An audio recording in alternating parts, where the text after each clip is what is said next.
Hello and welcome to NARC Live on Wednesday the 2nd of July 2025, coming to you live from Norfolk on the east coast of England with Tammy M0TC. Hello. And me, David G7URP. Lovely to see you and nice to be back. On tonight's show, we find out about the DX Marathon from NARC WC3W.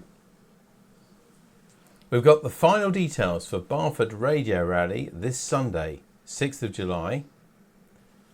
And we find out what on earth this is. Had quite a lot of entries actually. I had no idea. If you have an idea and you haven't already entered by email, then you could just enough time to put it onto BATC or on Facebook, and we'll be sure to include you in the answers when we look at the competition in a little while. But first, club news, and as this is now into July and Sunday is the first Sunday in July, then it's Barford Radio Rally time. This is a very traditional radio rally that's been running many, many years, longer in fact than this club's been running it now. That's at least 20 years. So it's a very traditional event. So just southwest of Norwich in Barford. We've got some details for you actually, which we're just going to put up here. So this is on the newsletter and it's also on the website, very prominently on the website as well. But there are the key details. So it's this Sunday. It's open to visitors between 9 and 1 o'clock. Traders between 8 o'clock and 9 o'clock, please. We'd really like it if you didn't arrive before 8 o'clock because we get there for 7:30 when we book the hall and we've got to set things out and get everything ready. So traders can arrive between 8 and 9. And by traders, I mean anybody. If you've just got a car boot or you just want to put a little picnic table up and sell some bits and pieces, that's absolutely fine. £8 will buy you an outside pitch. It can be a big pitch or even just a tiny pitch. Includes the entry for 2 people, so you can see it's really not expensive. And also, by the way, then also for visitors, the admission is £3 per person, although we're very pleased to give 16s and unders free of charge entry. I'm the organiser of the event. I do this with Mark G0LGJ, who deals with all the catering. So what's a Barford Radio Rally? Assuming you've not been, when I think most people have now, but it's so we call it a radio rally, which sounds like some kind of protest, I've always thought, but it's not at all. It's an event. It's a sort of club event. It's a kind of car boot sale outside. Lots of people selling things, as that picture shows on the screen now. And we have a club stand outside, a club gazebo, which Tammy will be in as well, running that. There'll also be Roger and Jim doing CW demonstrations. You'll be able to buy raffle tickets there. We're going to have a big raffle, some lovely prizes, which all raises money for the club charity, which this year is Prostate Cancer and British Heart Foundation. Inside the village hall, the RSGB have got a big stand where you can join them at a special offer price. If you've not been a member for the last year, you can buy books, all sorts of things like that. Talk to the RSGB reps about anything you'd like to about them. And we're also, the club for the first time is getting rid of quite a lot of equipment there. So you'll be able to buy some of the NARC equipment that we just no longer use really. It's some of the older equipment, but it includes things like an ICOM 756 Pro 3 and things like that. And they'll be at realistic prices, you know, that aren't the sort of prices dealers charge. There'll be realistic prices. So do come along with some cash. I should just point out that most people selling, whether they're traders or whether they're private individuals, obviously don't take credit cards, so do bring plenty of cash with you if you intend to buy things. Also in the village hall, we've got a canteen set up, so you can have bacon rolls, you can have cake, you can have normally some donuts there as well, tea or coffee, but the bacon rolls are always very, very popular. Also inside, as you know, we've lost quite a lot of members in the last 6 months or so, and there's quite a lot of equipment, so much equipment that we're selling on behalf of them. We're setting up a couple of tables just for those silent key sales, and of course all of the money for those will go back to the individuals or to charity, whichever they prefer. They're not club sales. So that's giving you hopefully an overriding picture of what the event, 9 till 1, it all finishes by 2 basically. You can arrive at 1 o'clock, but by then people are starting to pack up essentially. If you've got any queries about it, please drop me an email, radio@dcpmicro.com. But thanks to everybody. I must tell you, there are 24 people who volunteered to help at this event. It takes that many people to park people, to help them set up stands, to there's 4 people in the kitchen, making constantly tea, coffee and bacon rolls and things, running the stands, the silent key stands, and our own bring and buy stand. I should have mentioned that there is a bring and buy as well. So if you've just got 1 or 2 pieces of equipment to sell, you can bring them to the club bring and buy stand. We'll take them and we'll sell them for you for a small commission. So there's all the details on there. Just basically hope to see you on at the Barford Village Green. It's postcode NR9 4AB. We hope to see lots of you on Sunday.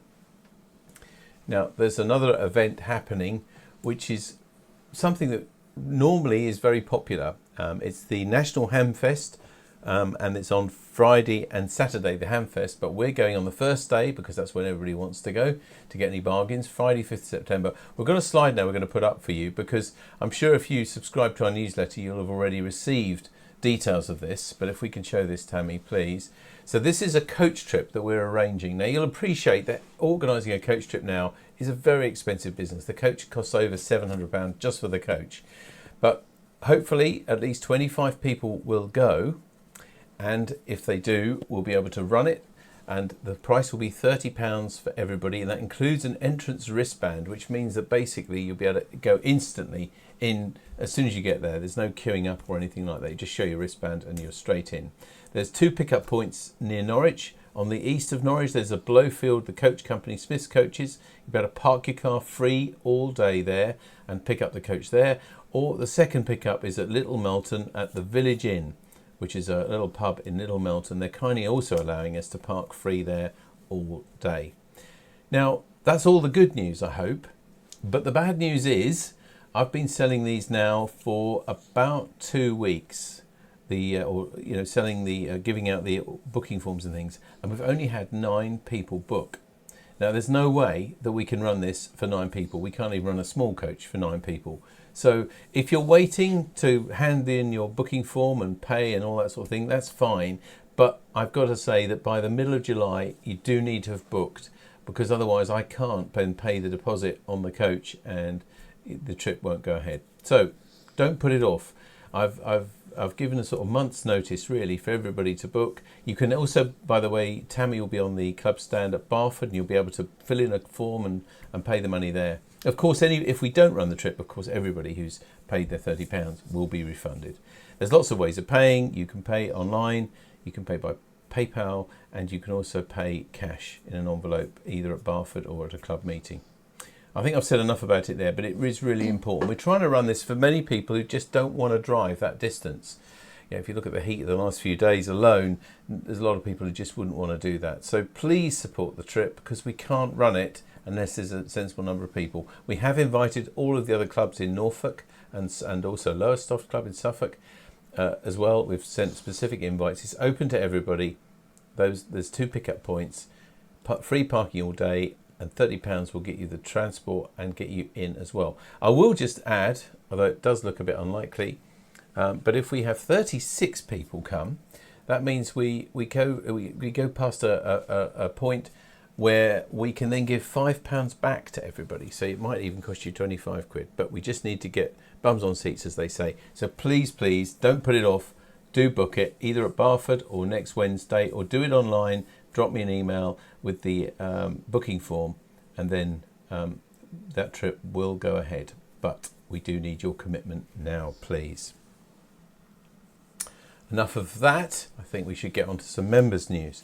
Now, one of our long-time members is Nev, M0NFY, and as you may have seen in recent newsletter articles, his health, unfortunately, is not very good, and he needs to downsize. He needs to get rid of a lot of the equipment and things so that he's got more space at home and it's not too much for his partner to deal with. So we're having a garage sale, or he's having a garage sale tomorrow night. So if you're watching this live on Wednesday, it's tomorrow night. It's the 3rd of March. 3rd of July, my first mistake. 3rd of July, tomorrow night at his house between 7 and 9 p.m. I think we've got some pictures for you now. Actually, we'll just show you some of the pictures. Now, some of this is, it does vary enormously. This is a lifetime's collection of Nev, who's been always interested in engineering and radio and electronics and computing and all sorts of things. If we could just show some of these other... by the way, can you go back there? I've just noticed what it says on that circuit board. That's a Sam Coupe. Now, those of you sort of in the computer era when I was, in the early 80s, a Sam Coupe, that will mean something to you. I might have a look at that myself. Let's have a look at the next slide. What is a Sam Coupe then? It's a computer. All right. And it was kind of in the Spectrum era, the Sinclair Spectrum era. And it was an odd shape, I remember. So, but it's a long time ago. Right. It's 40 years ago. Anyway, you can see we've got an avometer here. There's a real classic VHS-C camcorder. We're just trying to give here, I just took a few pictures, a few ideas of the sorts of things there. There's a couple of tools here which have not been unused even out of the packets. They're only low-cost, relatively low-cost tools from Lidl. By the way, I should add at this point that Nev is extremely generously giving all of the money raised from this to charities, both to the Hillside Animal Sanctuary and also to NARC. He's splitting it down the middle, and it'll go to our NARC charities as well. So all of the money raised at this event will be going to charity. Another picture here, there's a pillar drill there, there's some VHS, some of them classic video recorders. On the right hand side you can see some antennas and some aluminium poles and all sorts of things like that as well. So there we are, that's the details, for real details for his address and for all the other details. Please look in the newsletter or on the front page of our website. I've put it in a very prominent place now on the home page of our website. You can see all the details on that article there. So please try and support it. Do come along between 7 and 9 tomorrow night. By the way, Nick, M0HGU, and I will be there to help Nev and Lorna, and she's promised as well, Lorna's promised to make have tea, coffee and biscuits available to everybody who comes. Hope to see you there. Now back to some other news. And one of our intrepid explorers, I'm sure you'll know who I'm going to talk about now, is Gordon, G3PXT. At least that's his normal call sign. But he's of course away on, well, it's a real kind of de-expedition of his own, I think, isn't it, Tammy? Can we see some pictures here from his website? Now, he's going under the call sign, I think, most of the time, EI5JTB. Now, I'm sure Gordon won't mind me saying this, that he's not of young years. And he's had a difficult couple of years, actually, but he's really brave, I think, and courageous to do this. He's got a new car there to take him over to Ireland on the ferry. He's got his dog with him as well, and he definitely works portable, as you can see from some of those pictures there. We got some more pictures, I think. We have, well, yeah, we've got a picture of Bumbles here. Oh, good. There we go. There's Bumbles in the back. His radio set up. I'm trying to see what that is. Is that that's a Yaesu, I think. 710, I should think, something like that. Anyway, lots of gear there, all in this car, and he sleeps in the car as well most of the time. Although he has actually told us that many of the people in Ireland, some of them he set up beforehand to sort of go and see, they've been putting him up and have been fantastically hospitable. So, you know, thank you very much to all those people who are looking after Bumbles and to Gordon. There's some fantastic pictures here, as you can see. So good luck, Gordon. Be safe, because I think from the email you sent to me as well, you're not coming back until mid-September. Yeah. So you've got quite a de-expedition ahead. Well, yeah, I don't want to be rude, but age-wise, I think you're amazing doing what you're doing, actually. So very, very well done, Gordon, and safe travels. Do listen out for him on the radio as well. Lots of people who don't even work on the radio very much have worked him, so do listen out for that call sign. So G3PXT is his call, but it's EI5JTB over in Ireland.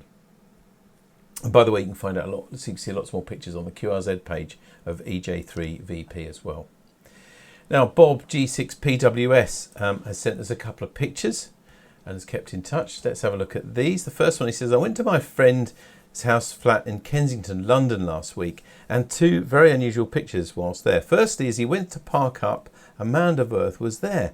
That being okay, but all the scrapings looked like plenty of things were dragged into the site. Very, very strange. And the second picture there on the right, well, yes. He says, second, on a walk from his place, I came across this jolly fellow. Sorry, it just reminded me of David at first glance. The face, that is. Of course, it wouldn't be the hairstyle, would it? No comment. Well, thanks, Bob. I thought we were friends, but there we are. Obviously not. Wait till I see you. At Barford, I think. You'll be there, so watch it, mate. All right.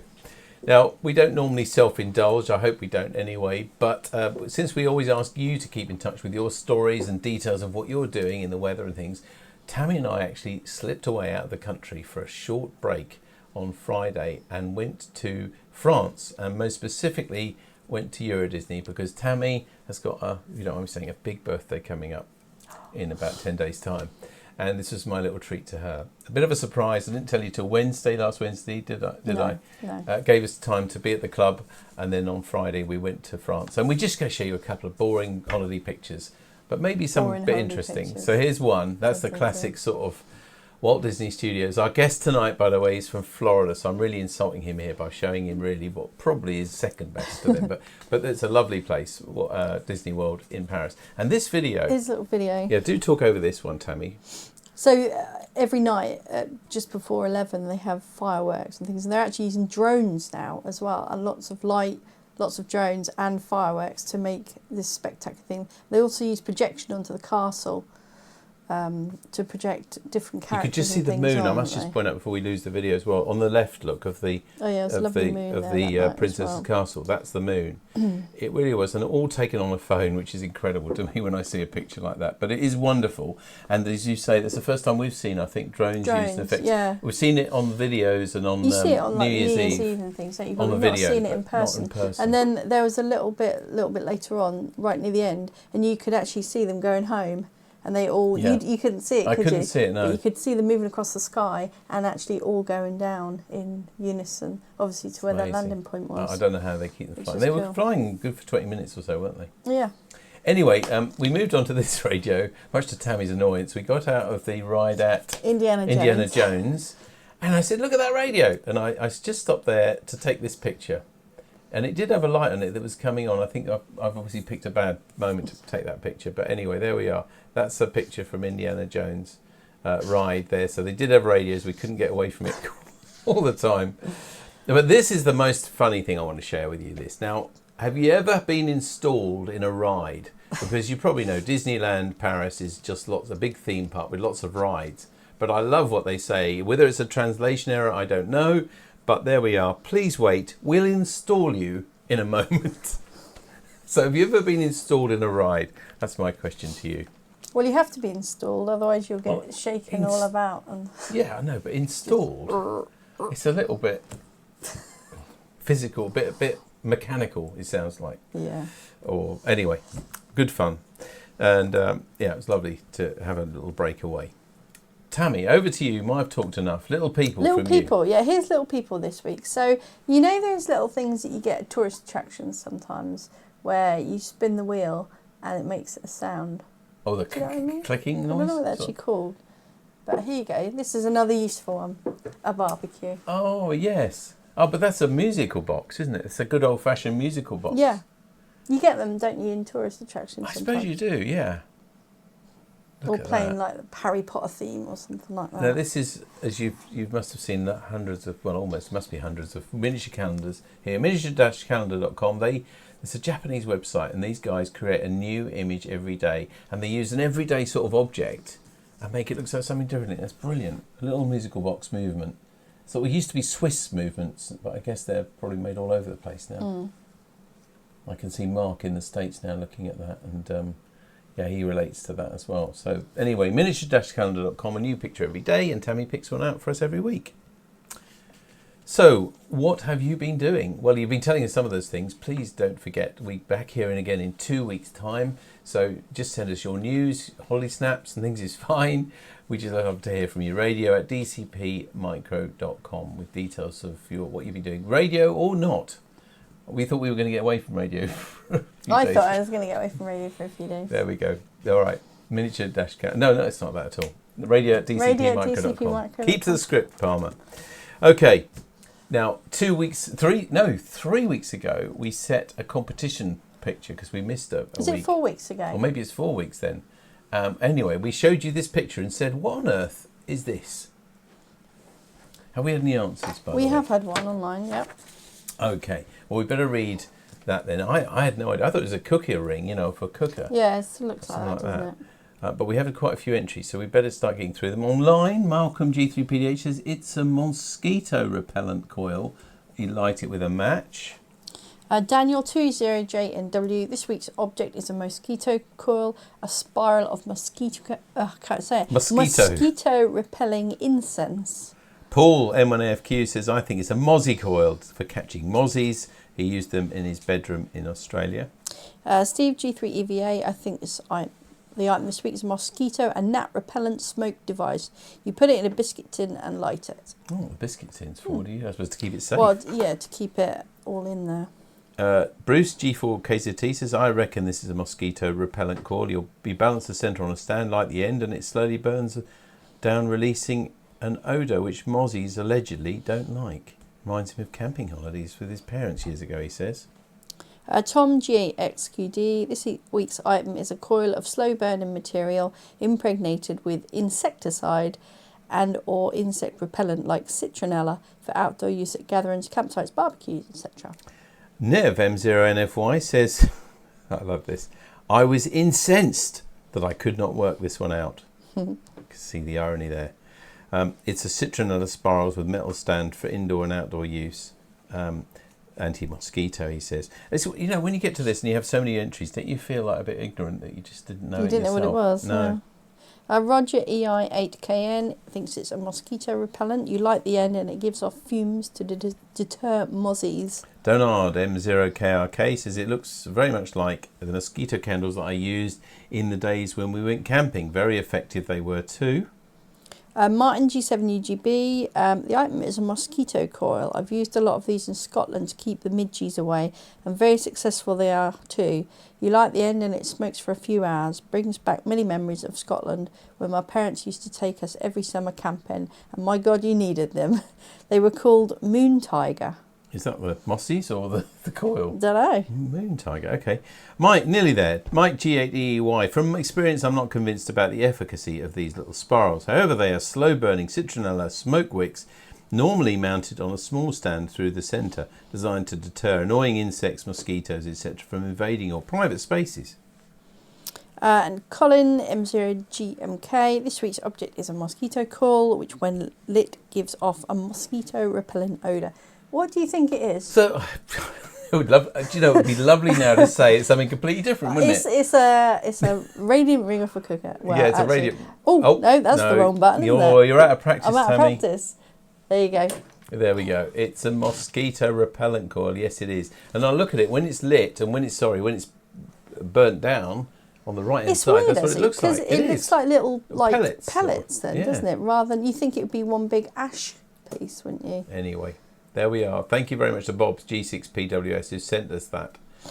You've shown how smart a lot of people are, but not Tammy and me, because we had no idea. They were giving away in a certain shop that won't be named in North Walsham the other day. They were actually giving away a bracelet, which was sort of like a plastic bracelet, which was supposed to have citronella in it. So you meant to put the bracelet on, so it would keep mozzies away. Because obviously there's hot weather and there's more of them. Because I'm being eaten at the moment, I keep getting bit, so perhaps I might try it. Well, maybe. All right. Well, thank you very much to everybody who entered, and well done to you. Let's have a look now, and we're going to ask you something which we're going to reveal in 2 weeks' time. We're going to say to you, what on earth is this for? Now, before you just say, I'm going to say this, pliers, it's not. Okay, so have a good look. They're not just regular pliers. We want to know their specific use. Yeah, specific use. This has a very specific use, this tool. Send your answers to radio@dcpmicro.com by 3 o'clock in 2 weeks on Wednesday, and then we'll reveal what it is. Okay, so just a quick look then before we meet tonight's guest about what's coming on this week at NARC. Thursday, tomorrow, it's Nev's M0NFY's garage sale between 7 and 9 p.m. Get his address and all the other details on the website or on the newsletter. Sunday at 7 p.m, the GB2RS news on GB3MB. There's no Monday Night Net for a few weeks because it's taking a summer break because good old Steve G3VA has been running that for many, many months now. And he just thinks, you know, in the summer we need a break. There's less people around to sit on the radio on a Monday night. So that's taking a short break. But next Wednesday we'll be back at the school, at CNS School, July the 9th, with a meeting there, which is a social informal. And as I said, do please keep in touch with all of your news and your pictures from your holidays or your little breaks or your walks out or whatever. And of course, we're always happy to send this card to anybody to cheer them up. Just send details, their name and address. We'll add your name to ours and we'll send it to them, radio@dcpmicro.com. Well, from things that we don't know what a mosquito thingy killer is, there's something else I don't know much about, and I expect a lot of you don't either. The DX Marathon is something that is really popular in some parts of the world, and especially as we are a club which has a lot of contesters and people who are interested in working rare DX and long distance DX. This just seems like something we should know more about. So joining us tonight, live from, I think, Colorado, he said, actually, instead of his home in Florida, is Mark, WC3W. Hello, Mark. Hello, David. Lovely to see you. I'm good, thank you. Yeah, you've left Florida, I believe, to come to, is it where your son lives?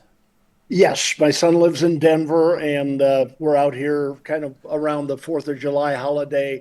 And I actually had a second home out here in the high country, in the mountains, and I belong to the Rocky Mountain Amateur Radio Club, and they have the most phenomenal field day operation that I've ever seen in 62 years in this hobby. And I participated this last weekend. I might say in my favorite mode, CW, and the two of us made over 2,000 Qs. Wow. In the 24-hour period. We had great propagation. That's amazing, 2,000 Qs. Just two of you doing that? Just two of us, yeah. I love CW. Well, I can tell, yeah, there's quite a few people in this club, as you probably know. The person who booked you, actually, our program secretary, Roger G3LEI, certainly loves CW, and there's lots of others as well in the club. So fantastic. Well, yeah, it sounds like an incredible place to go to work, and you were very lucky with the propagation and things to get that many contacts, I'd have thought. Well yes, done. Absolutely. And, you know, it was a last minute. I gave a forum at Dayton this year, and I happened to bump into my other CW partner that I had previously participated in. And he said, Mark, why don't you come out and participate? So I got back to my hotel and I called my lovely bride up and I said, do you wish to go to Colorado around the end of June? And she is from this area, and our son lives right where I'm speaking here. And she said, of course. So we were off. Well, that sounds lovely. I don't know if you know, but I'm trying to persuade my bride that a little vacation around February time next year to Florida might be a good thing for the weather, the theme parks. Oh, and by the way, there's a thing called a hamcation, I believe. That is exactly right. And I'm there also. That's only about an hour and a half north of where I live in Florida. And by the way, David and Tammy, you are invited to stay in our home as our guest if you wish. Well, if you wish. We have no Yes. excuses then, Tammy. I think the only problem is that I think Tammy will probably be sleeping under the gates of Disney and Universal. There we go. But anyway, we may see you there. I better not say any more now. I don't want to kill anything. We're going to leave you to tell us more about DX Marathon. Mark, just a reminder to everybody at home watching this live on Wednesday, if you are, then you can ask questions on either Facebook or on BATC, and we'll read them to Mark at the end. But over to you, Mark. Tell us about DX Marathon. Okay, thank you very much, David and Tammy. It's my honor and privilege to be here. You know, it's sort of fitting. The DX Marathon program, I'm going to talk a little bit of a history because I'm a history buff and I think it's always interesting to see where things came from. Today, about 2/3 of our participants are international and about 1/3 are US and Canadian. So we are clearly an international program. I have been involved in this for 3 years now. And I'll go through a history, but I would like to say it's my honor, and I thank David for this and the NARC Club. I did over 100 Zoom meetings actually in the last 18 months, and this is the first one with an EU entity, and it gives me it gives me hope because I've tried and I've tried and I've tried. I've done Zoom meetings in Japan. I've done them in Australia. I've done them in South America. Of course, I've done over 100 in the U.S. and and it's fitting because I just used my handy dandy AI tool here, and I don't know how accurate these numbers are, but within the EU, the UK does appear to have the largest population of ham radio operators, according to this report I got, around 75,000. And then you go to Germany, about 60,000. And in France, at 12,000 to 13,000. Italy, 30 to 35. And Spain, around 30. And Portugal at 5. So thank you again for giving me this opportunity. I'm really excited about the program, and it's just my pleasure to be with you at this meeting.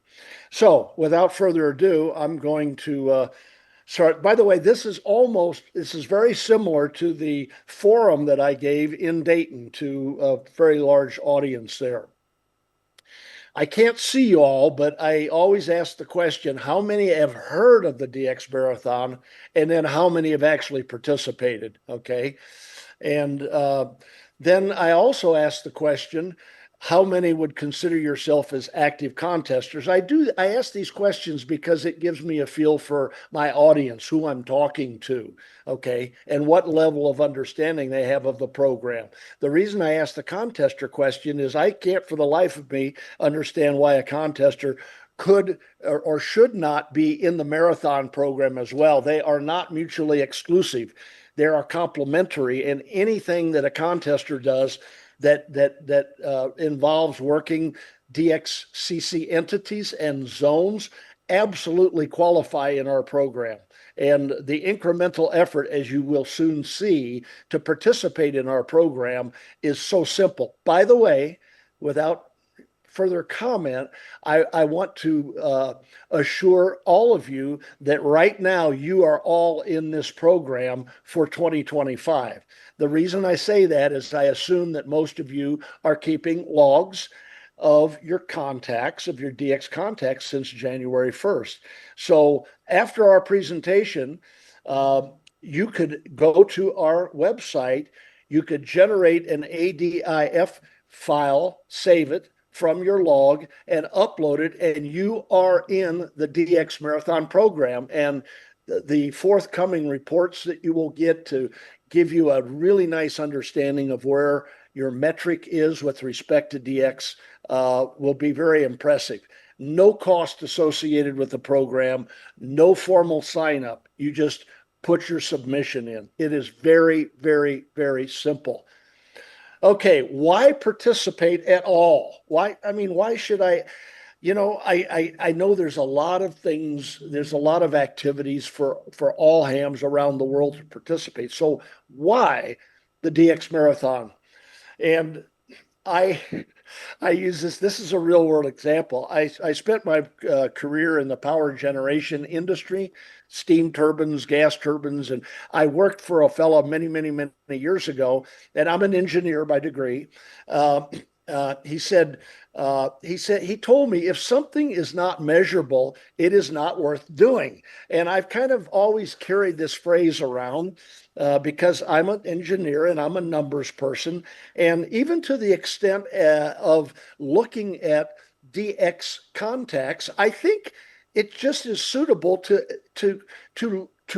have a metric from year to year on how am I doing?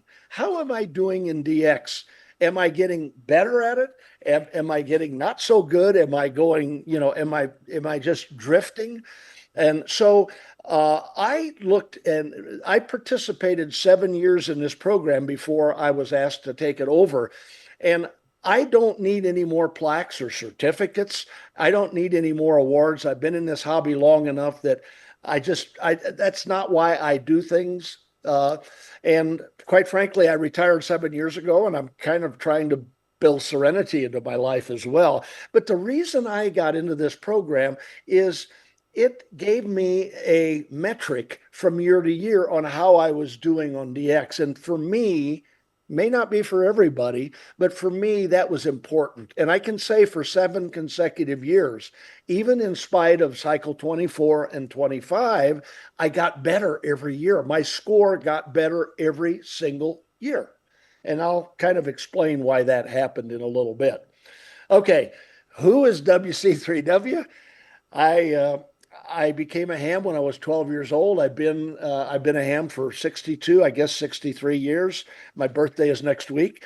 I, I've been very active in a lot of things. I've been blessed with a lot of opportunities. I still ride motorcycles. I've done 8 tours on BMW motorcycles in the Alps. I have 3 of them. I rode my motorcycle from Florida to Dayton and back. I'm a musician. I play in a rock group. I'm forming a jazz group right now. I play in my church contemporary worship. I sail sailboats.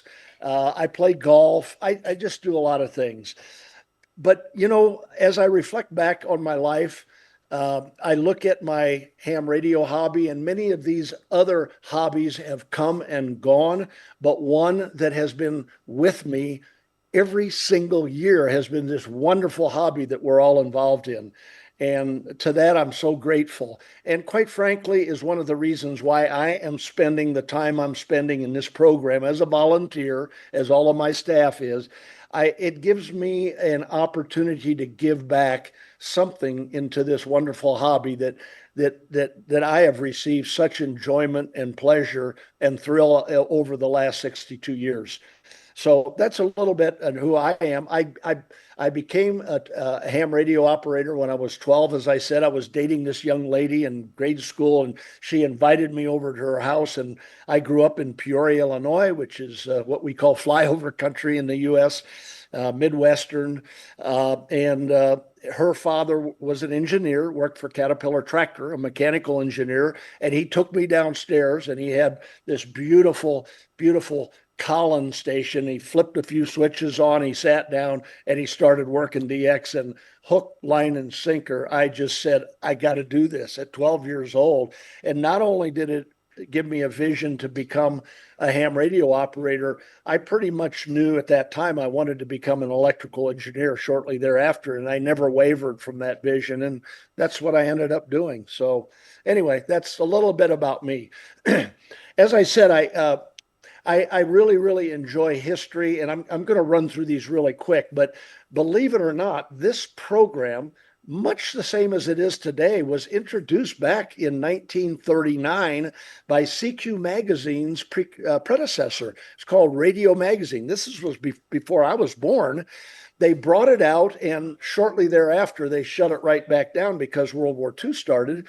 And then after World War II, it was sort of resurrected by CQ Magazine, but at the same time, CQ Worldwide and DXCC, and there was just a lot of programs, and I think it just kind of fell through the cracks. It really didn't have a super promoter, so it stayed dormant until 2005 when this gentleman, Mr. Bob Loker, who at the time was living in the Chicago area, approached CQ Magazine, and he said, how about bringing back the DX Marathon program? And they said, Bob, have at it. And so Bob put pen to paper, and he sort of resurrected it, presented it to them, and they said, let's go, let's run with it. Well, Bob was a very smart guy. He's written a couple books, by the way, on DXing, which are very good. But he recognized that this program was going to take a lot of administration. So he recruited one Mr. John Sweeney, who I call my hero, and I'll explain that in a second, K9EL, who still lives in Schaumburg, Illinois. He single-handedly managed this program for 17 years, from 2005 until I took it over. And I had retired at the time, and had participated in the program. And I knew John through a mutual friend of mine. I'd met him in Visalia. I met him in Dayton and Orlando a number of times, and I really liked him. He's just a super nice fella. So when I got the email blast that said he was retiring, I picked up the telephone and I said, John, what are you doing? He says, Mark, I'm burnt out. He said, I've been doing this for 17 years. I'm building a second home in Florida. I said, I just don't have time. I said, well, John, tell me a little bit about the program. Well, after about 5 minutes, I said, John, time out, time out. I can't do this. I said, I was an executive vice president in the company I worked for, and I had a number of businesses, and I'm sort of a hard charger, and I promised myself and my wife that I would try to bring a little serenity into my life after I retired. I said, John, this doesn't sound like serenity to me, and he said, Mark, it isn't. It's a lot of work. So anyway, we ended the conversation at that time, and I got to thinking about it. And in my career, I built a number of companies and I acquired companies, and so I just had this vision. I picked up the phone. I said, John, I said, what would you think if we brought on a number of volunteers and looked at all the things you were doing, and we would split up the tasks and responsibilities of what you were doing? He said, well, I think that would work, Mark. So he sat down, he started writing job descriptions, and then he helped me a lot. And to make a long story short, I put some formal structure on the program. I formed an LLC, a limited liability corporation. I got a board of directors who consisted of long-term players in this program and long-term respected DXers. And of course, I'm not a dummy either. I kept Bob Loker and I kept John Sweeney on my board as well. So this is our board. And then the real engine that makes this program work, though, are these volunteers, and they far exceeded my expectation. I do most of the outreach and most of the marketing and the collectively holding the program together and the rules definition, but I have a scoring manager who is a retired IBM employee, excellent coder.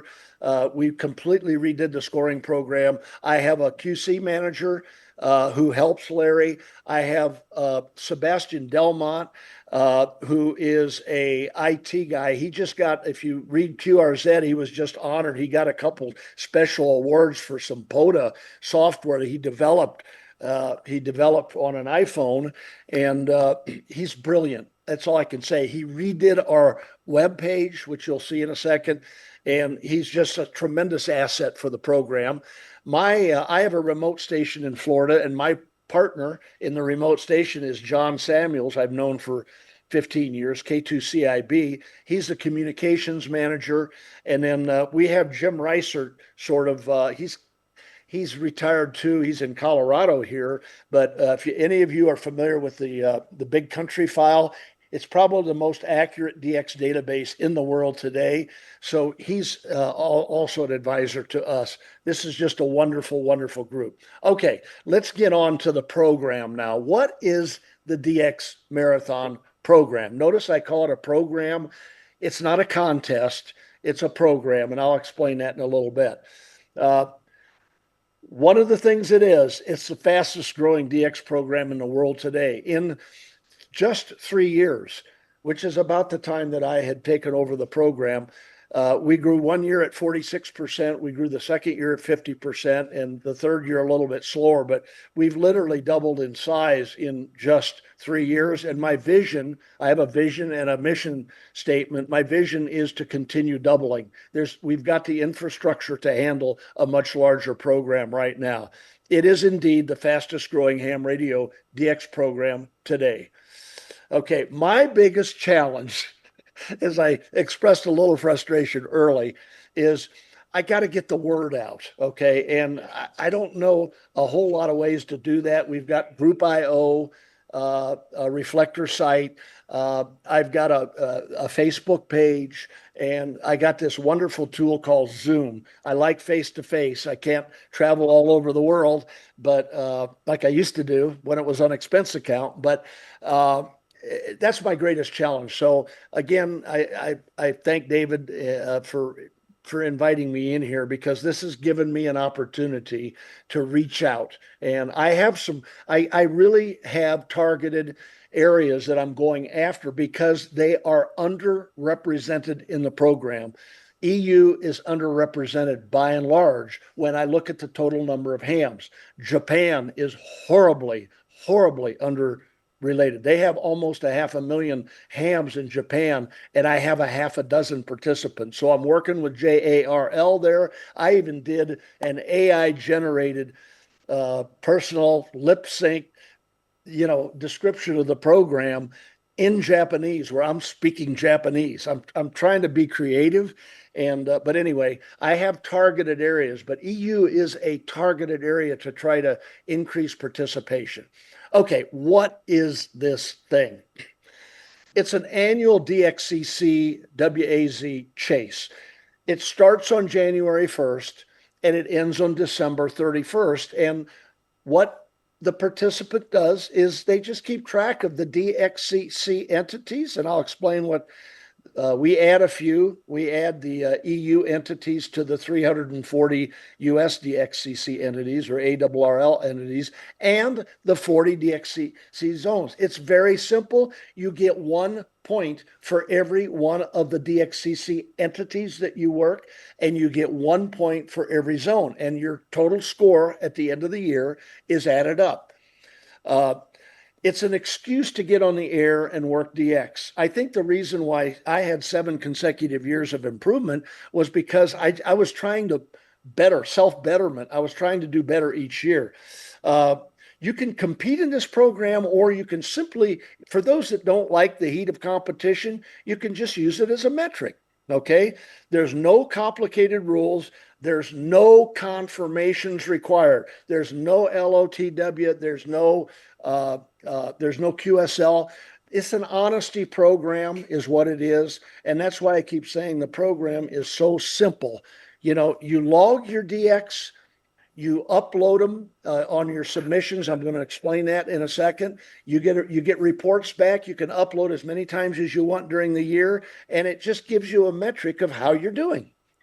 And it doesn't matter if you're scoring 100 or 150 or 200. That score only goes to you, okay? And it just keeps you appraised. So that's what it is. I'm going to skip ahead of this. The only thing I would like to mention here, and I mentioned this a little bit in my preliminary comments with David and Tammy, is that it is an excellent tool for leadership of clubs. In the US, and I hope that's not the case in the UK, many of our clubs are dying. And the reason they're dying is because they're not engaging their membership in things to do between club meetings. They go to a club meeting and 30 days later, they go to another club meeting and they do nothing in between. You know what? That's not going to keep people engaged. And we have a lot of clubs that are they're just not going to survive in the US. Plus, the aged factor of our hobby. We're not bringing enough young people in, and I've got a huge program internal in my program where I'm bringing young people and YLs, any demographic group that I'm trying to bring in to bolster and keep our numbers up. Because friends, if at least in the US, if we don't use it, we're going to lose it. If we don't keep people active, if we don't keep our 750,000 numbers up in the US of licensed amateur radio, and we go, quite frankly, we go the way to Japan. Japan at one time had 1.5 million hams. They're down to probably less than 500,000 right now. That's called age. That's called attrition. That's called not bringing in new blood, new members. And many skill sets and many organizations, at least in the US, are going this route because they're not feeding in the bottom, and the older people are retiring and they're dying. And that's not good for survival. So I've got a big push in the youth program. Okay, I kind of covered most of this already. The only thing I want to cover on this slide is we do add the 6 worked all Europe entities. So we have 340 DXCC entities as the ARRL defines, but we add these 6: Italian Africa, Shetland Islands, Sicily, TA1, as you know, Europe has TA1 as European Turkey, and then TA2 to TA9 is Asian Turkey. We add ITU in Vienna, and we add Bear Island. So we have in our program 346 entities plus 40 zones. So theoretically, and it'll never happen, of course, and I'll explain that, you could achieve a 386 total. That's a maximum number, but of course that'll never happen because included in the 346 DXCC entities are activations. And as we know, there's many, many in that 346 that are not activated each year. So for those that are activated plus the existing DXCC entities, our leaders in our program will generally work almost all of them, save 5 to 10 of them. So they're pretty darn good. The top players in our program are very good at chasing DX. Okay, let's talk about frequencies. This is a little bit different than the contest rack up. We include everything from 6 meters to 160, including the WARC bands. I love the WARC bands, okay? No contacts to repeaters or satellites. No contacts with maritime mobile or aeronautical mobile. As you'll see, as we define our classes, we try to keep as much of a level playing field between classes. So if we had somebody participating sailing in a boat around the ocean, that's not fair to others that have fixed base. And all contacts must be made entirely over the amateur radio frequencies. No echo link, no DMR. This is very simple, okay? All right. Ladies and gentlemen, these next 2 slides are probably the most important in the program because it's going to lend definition to the core of the program and who's involved. And I will ask you to think about this. If you in the audience there are not included in these next 2 slides, okay? And during Q&A, I want you to say, Mark, this isn't for me, because I don't think you can say that. If you've got a radio and you've got a license and you enjoy doing DX, I think this is going to encompass whatever operating conditions that you have, okay? Here we go. I'm not going to go through details. A lot of these are on the website. Basically, what we're trying to do in our program is create tranches whereby those tranches represent as level of a playing field in terms of operational equipment and power level as we can. So here they are. We have unlimited. Unlimited basically is I've got a remote station. I've got a 100-foot tower. I've got a JK Navassa at the top. Under that, I have a JK 3040. I got a hex beam. I've got a quarter meter vertical on 80. I've got a 160 sloper. I run a kilowatt. I run a full legal limit. I'm an unlimited guy. Okay. So I can do whatever I want. You can put any antenna array that you want. There's no limitations. Now let's drop down to the next tranche, recognizing that people have limited geography, they have limited financial resources. Some people only run 100 watts.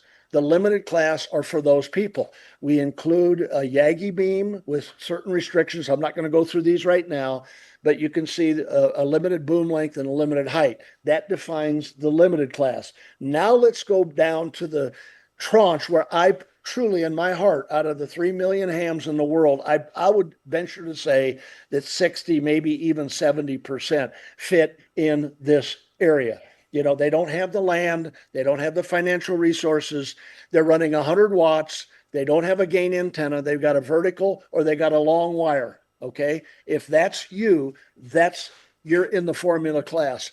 That last year, I really focused in that area. That grew 400% in our program.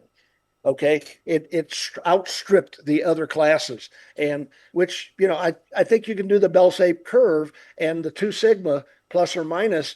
People are in the formula class. Now, the reason that's an asterisk, I had a lot of people come to me last year and say, look, I only have simple wire antennas or verticals, but I have a linear amplifier.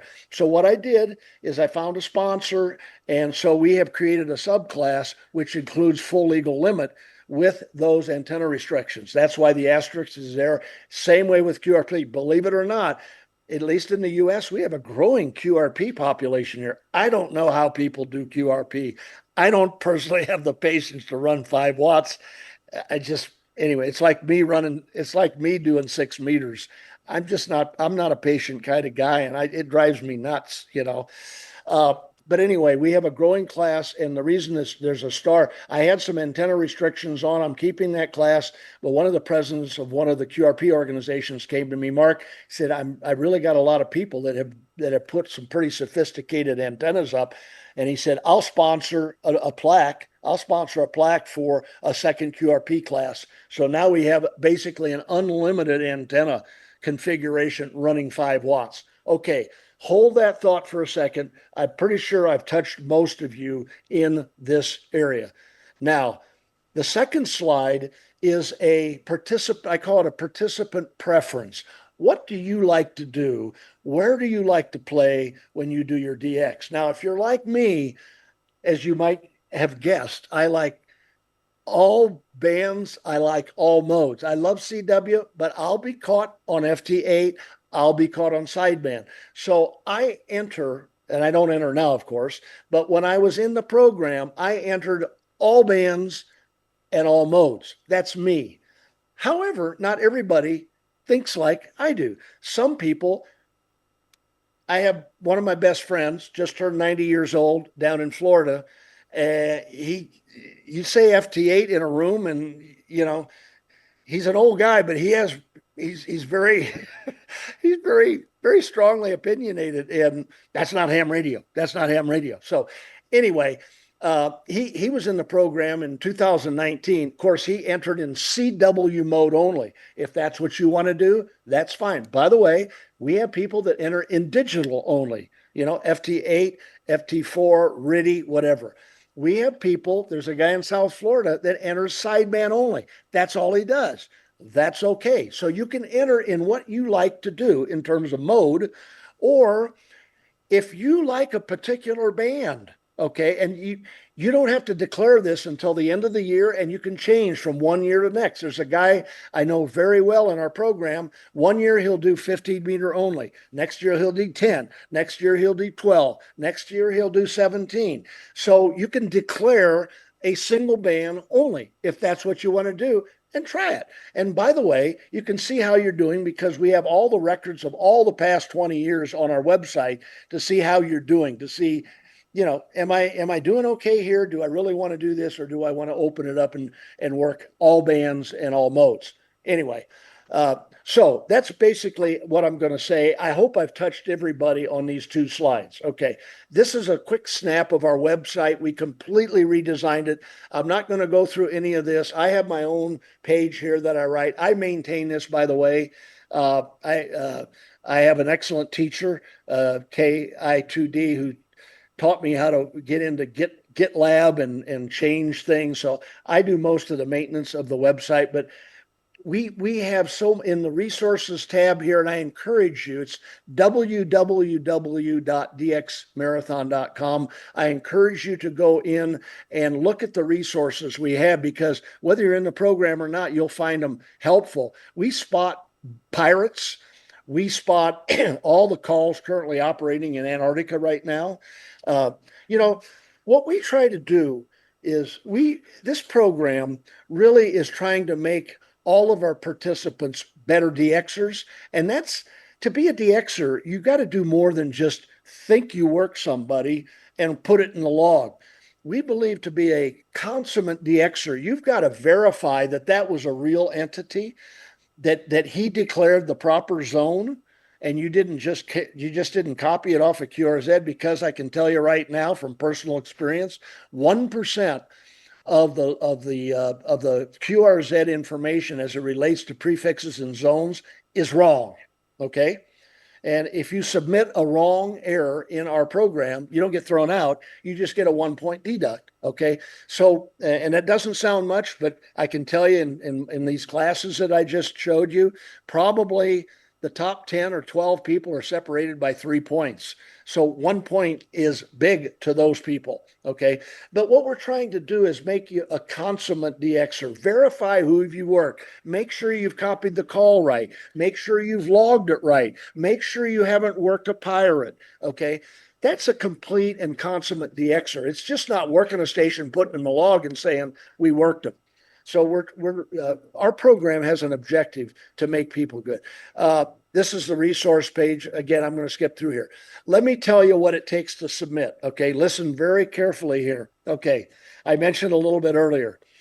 Go to your existing log right now.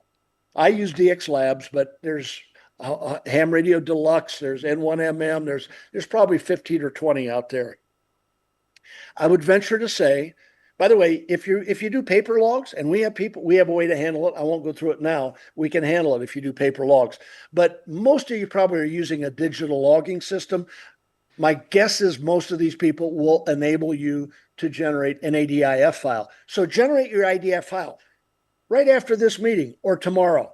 Save it in your download file or wherever you want to save it. Go to entry.dxmarathon.com, and this is the page that's going to come up. And you see where it says load ADIF file? You click that box. It will ask you to point to where your ADIF file is. You select it, it'll load it in, and you'll have a few, 1 page or 2 pages that'll ask you a few basic questions like your email address, your location, your physical address, and it's actually going to slot you in one of these classes. You don't even have to make that decision yourself. It'll ask you how much power you're running. You're 100 or you're greater than 100. It'll ask you what antenna you have, how high it is. They're very simple questions. Once you're through with that, you hit submit, and you have just made a submittal. And it will confirm your submittal, and it's going to give you a report that looks something like this. This is if you can imagine, this is almost like an Excel spreadsheet. It goes down 346 slots, and it will tell you whether you've worked that entity. It actually keeps track because this is incorporated in your ADIF file, whether you got a LOTW confirmation or a club log confirmation. You don't need it for our program, but the way Sebastian put this program together, it'll keep track. It'll tell you how many CQ zones you have down at the bottom. And it's just a wealth of information. So every time you submit this week, submit next week, submit as many as you can until the drop dead submittal date for 25, which is January 5th, 2026. That's when the cutoff. No more submittals after that. You can submit as many times as you want during the year, and your last submittal will simply supersede your previous one. So you will always be current. Okay? Very, very simple. This is what the zone look. Okay.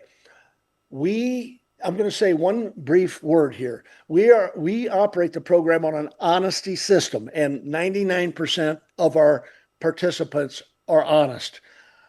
In order to protect the honest, we do verification, because we know there's some people that are not honest, that are claiming to have worked queues that do not work queues. We have a pretty sophisticated verification system, and we use it. I won't tell you what we do. I will tell you, though, the fellow that, I go to the DXpedition leaders and I ask for their ADIF file, and more times than not, I get them. So we load that into our machine here, and if we have somebody that claimed to have worked that DXCC entity on that DXpedition, you better be in the log, because we'll flag it, okay? This just gives comfort for those people that want to, play the game fair. That's the only reason we do this. So that's the extent of our verification. I won't say any more on that. I'm changing this year. Okay. Normally we give out 30 plaques, and I'm not going to go through all the classifications. It's all on the webpage. And for example, every country, high country score, we give a certificate. As a result of my meetings in Dayton, anybody that participates, we're still going to do this, but anybody that participates in the program will receive a certificate, and that will certificate 100%.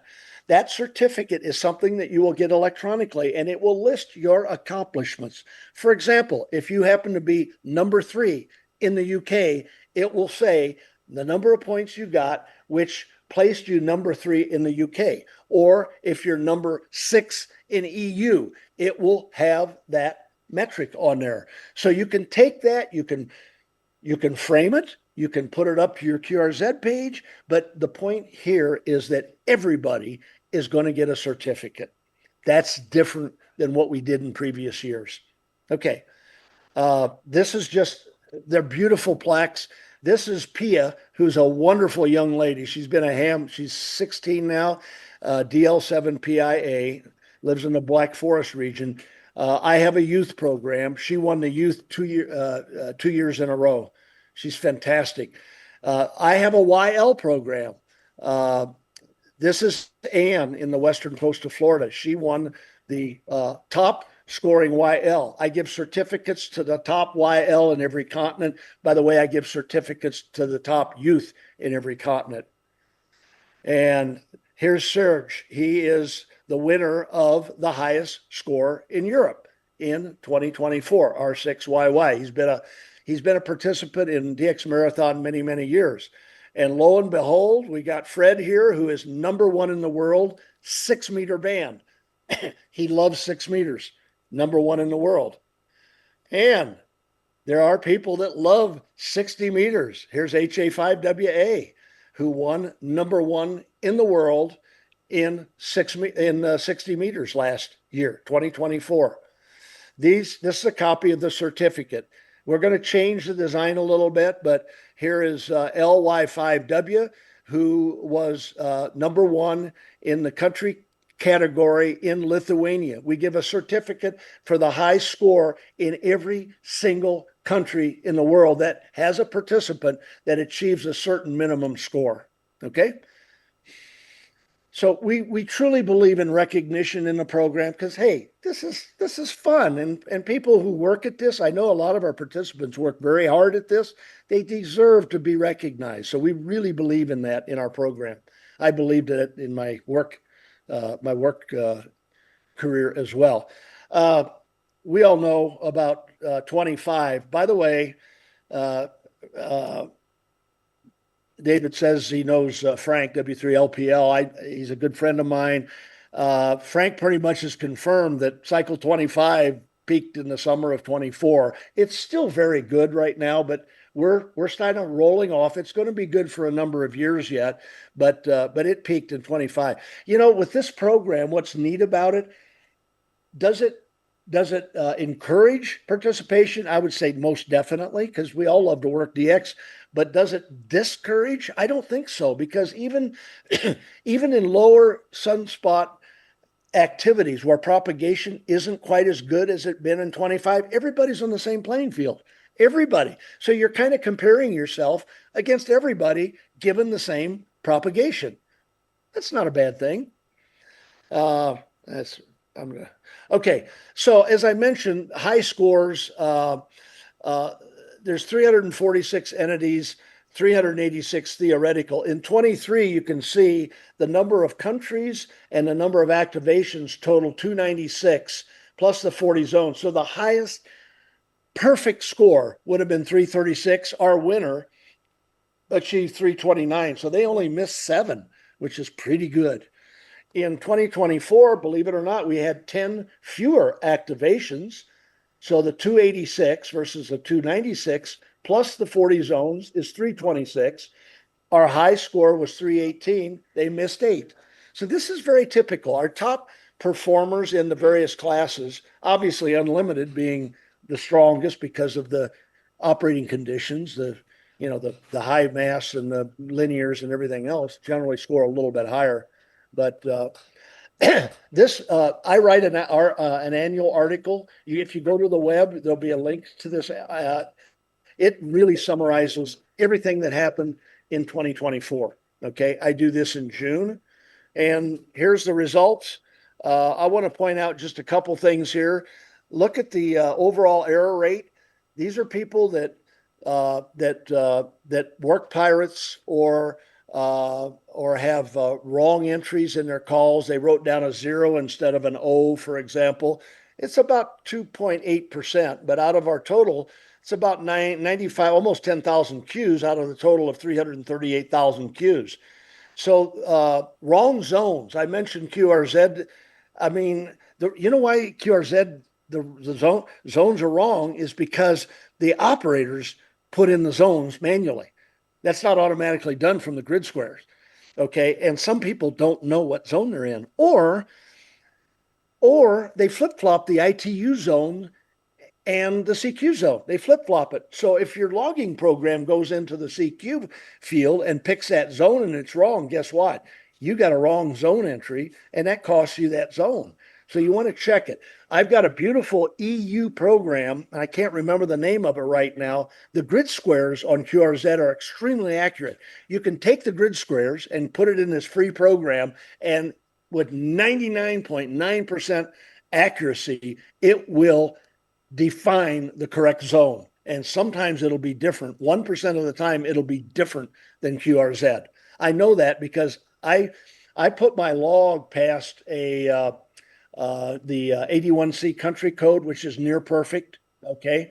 And I found a 1% error on the 35,000 Qs I had in my DX keeper report.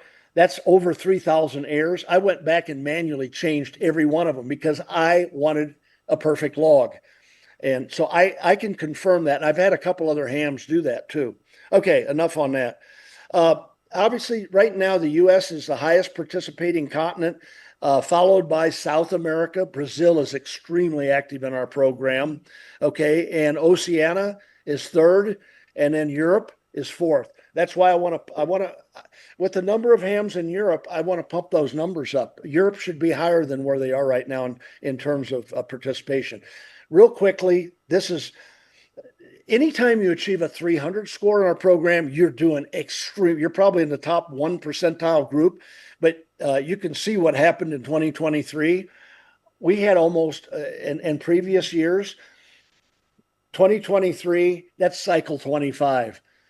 We had almost 100 participants achieve score of 300 or above. It was a little bit down in 2024, and in 2025, it'll probably be a little bit less because of the effects of.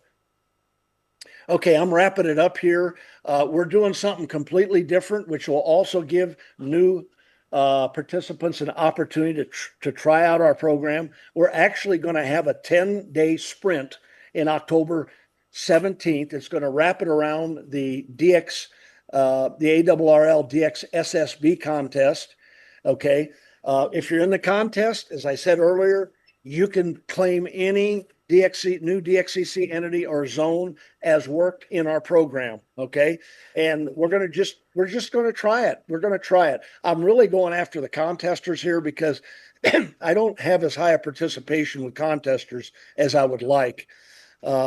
I mentioned that already, and there's no registration. Basically, you're going to have a 10-day window.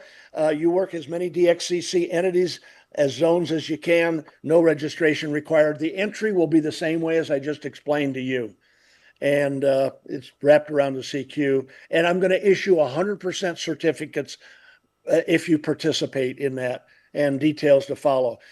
Lastly, I had a QST article. Bernie, 2 years ago, approached me at Dayton and said, Mark, would you like to do an article? Bernie is the DX editorial manager for QST Magazine. I said, heck yeah, Bernie. So I wrote an article in the November issue of 2024. It's on our website.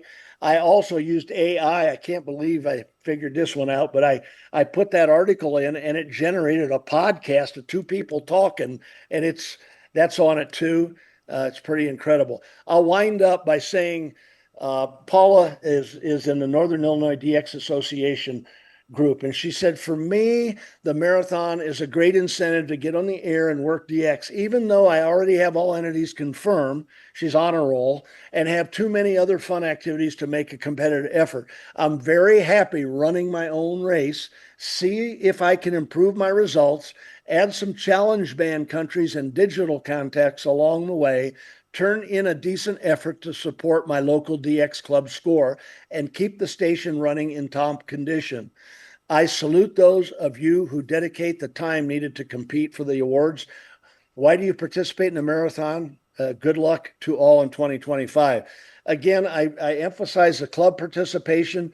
So for NARC, if you every single one of your membership goes in, we accumulate the score, and we will log and slate your club score. We just add the individual participants to come up with your club score, and we have a new international division this year, so you will be put into that tranche in the international division.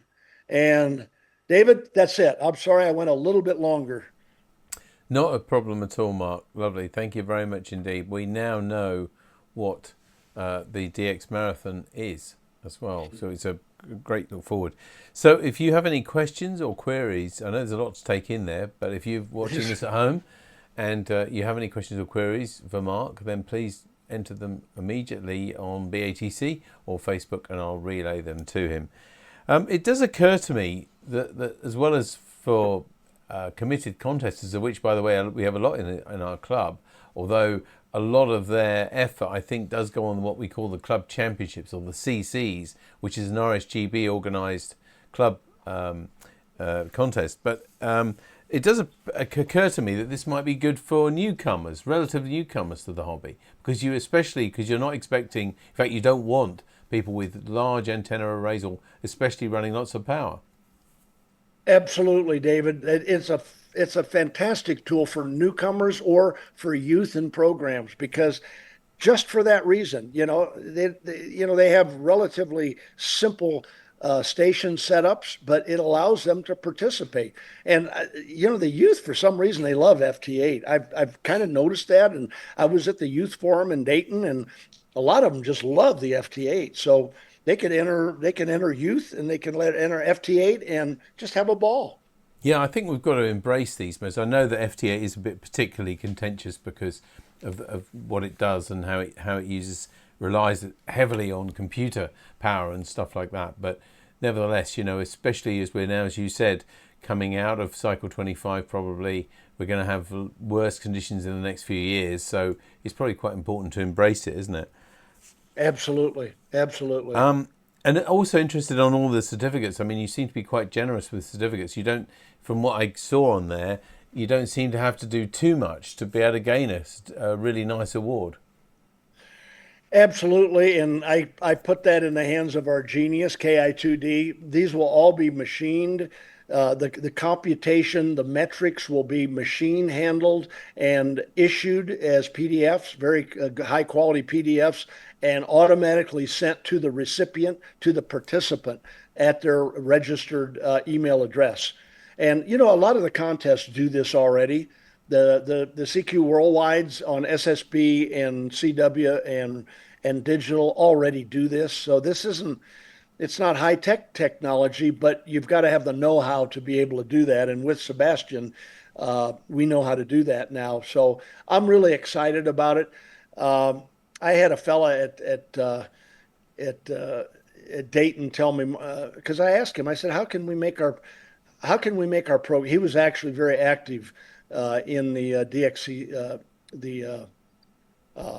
in the CQ Worldwides at one time. He says, Mark, you got to give something for somebody to participate. You got to give them something.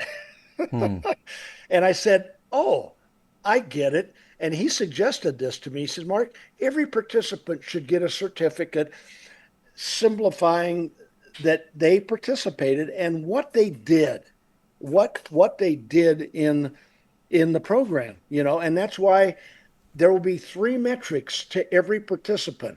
It may be high CW in the UK. It may be number 4 countrywide. It may be high number 1 in 60 meter UK. It will have 3 unique accomplishments that each participant will have that they will be proud to display, in their shack or on the web page or wherever they wish. Yeah, no, it just really. It was a brilliant idea, and it just hit me like a brick in the side of the head. I said, what a great idea that is. As a thought for you, Mark, I'm not saying that you won't attract people this way, but would it be worth making contact with some of the national organisations that represent the hobbies in the various countries that you're particularly trying to appeal to? I'm doing that right now. I was very involved, and I am involved with JARL in Japan, and I've actually got there's an article coming out in one of the countrywide ham radio. I forget the name of it. I've talked to 3 or 4 editors. I've got a helper over there. He's actually a fellow that works for ICOM, and he lives in the US, but he's a Japanese citizen, and he's helped me out tremendously. So we're making inroads over there. So I truly think in 2025 we're going to have a leap jump in our participation in Japan. Yeah, I think so. Well, let's hope we can have a pickup in Europe as well. I I think, also I've also got the rules translated in 13 different languages on our website. well, that's a lot of work in itself, isn't it? Yeah. Well, as I said, but certainly our club members who predominantly watch this, a lot of them are very interested in contesting. So this should be appealing to them, and I hope that some of them might contact you, or maybe get together, or maybe through me contact you. And I guess you're happy for us to share your contact information. Absolutely. Absolutely. You can write me anytime you wish, and I'll either handle it or I've got a lot of help. But and we'll hopefully we'll register a number of NARC participants in 2025. We'll set you up as a club, and you will be tabulated. Everybody's tabulated in my article and on the website. It doesn't matter if you score 100 points as a club. You will be named, and the results of your efforts will be published on the website. They'll be published back to you. By the way, we also send an email. If you have deducts, by the way, probably 90% of our people have deducts, believe it or not. Okay. You will get a personal email back probably in March or maybe April of next year that will list those errors that you made so you can learn from that experience. Okay. I got the zone wrong. Oh, yeah, I got it wrong. Or I mistyped the call, or whatever that is. You will get a personal email back that will show you where that deduct came from. So it's done in terms of helping you learn and get better at DXing. Yeah, absolutely. We have actually put on the screen the last minute or so your email address, which is wc3w@dxmarathon.com. And that's on the correct. screen now. Thank you very much, Mark. But Mark, before you go, I've got lots of compliments for you. In particular, Mike G4DYC, who says, "Many thanks, Mark, for a very informative and enthusiastic presentation. I also read your recent article in QST magazine as well." Amen. Thank you. Thank you. Thank you. That makes me happy. Lovely. Mark, it's been a delight to meet you. Thank you very much indeed for coming and giving this presentation tonight. I'm sure it's going to sort of stoke some interest here. And although we're just coming to the end, I think, of the CCs now, which is a lot of commitment, it's a weekly contest activity. But we'll try and gauge some interest in the club. And if you are interested in it and you're a NARC member, then drop me a line, of course. And we'll try and organise some interest, and then we'll be back in touch again. But Mark, for now, thank you very much indeed for joining us tonight. Thank you. One parting comment, David, if I may. Remember, every single one of you are in this program right now. You're in the program. You're in the program in December, even if you submit your logs, because you have accumulated all of your DX contacts since January 1st. And you submit the whole log. Our software will start it on January and end it on December 31st. So the simplicity of submission, I can't overemphasize. Incrementally, you can do it in just a few minutes, and you're in the program, and you will get all this feedback, okay? Lovely. So, David, again, thank you so much for this opportunity, and I wish you all well. And I hope to make it to the UK again. My mother was born in Provence, so I've been to Europe many times, and I love it. So thank you again. Thank you very much, and thank you also, by the way. I know that you're on a trip to see your son, as you said, and it's nice of you to carry on the commitment that you've made to give this talk to us. Even though I think you're in his apartments, I think somewhere there, aren't you? So thank you very much for doing that. Thank you. Thank you very much, David. All the best, Mark. Goodbye. Thank you. Good night, all. Bye-bye. 7-3. Thank you.